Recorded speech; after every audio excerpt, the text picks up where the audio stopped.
শীত পড়তেই দীঘায় পর্যটকদের ভিড় বাড়তে শুরু করেছে। সমুদ্র স্নান ও বিচে সময় কাটানোর পাশাপাশি এবার দীঘা মোহনায় দেখা যাচ্ছে এক নতুন ছবি। সকাল বিকেল দেখা যাচ্ছে বহু পর্যটককে ছিপ হাতে দাঁড়িয়ে মাছ ধরতে।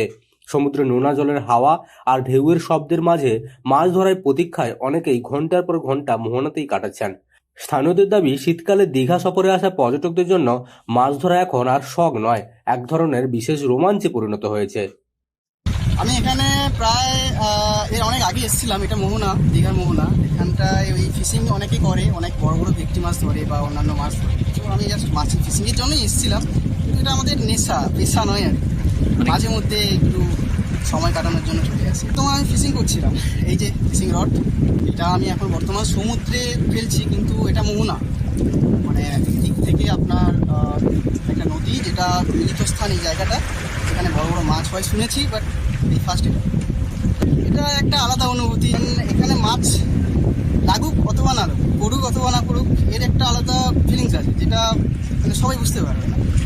দীঘা মোহনায় বিভিন্ন প্রজাতির সামুদ্রিক মাছ ওঠার সম্ভাবনাই পর্যটকদের আকর্ষণ বাড়াচ্ছে। এখানে ভেটকি, সামুদ্রিক ট্যাংরা, চাঁদা সহ নানান প্রজাতির সামুদ্রিক মাছ মাঝে মধ্যেই ধরা পড়ছে। শীতকালে ভেটকি মাছ কিছুটা উপকূলের দিকে সরে আসে, ফলে এই সময় ছিপে বড় মাছ ওঠার সম্ভাবনাও বেশি। অনেক পর্যটকই স্থানীয় দোকান থেকে ছিপ, সুতো, টোপ কিনে নিয়ে সকাল থেকে বিকেল পর্যন্ত মাছ ধরার অভিজ্ঞতা উপভোগ করছেন।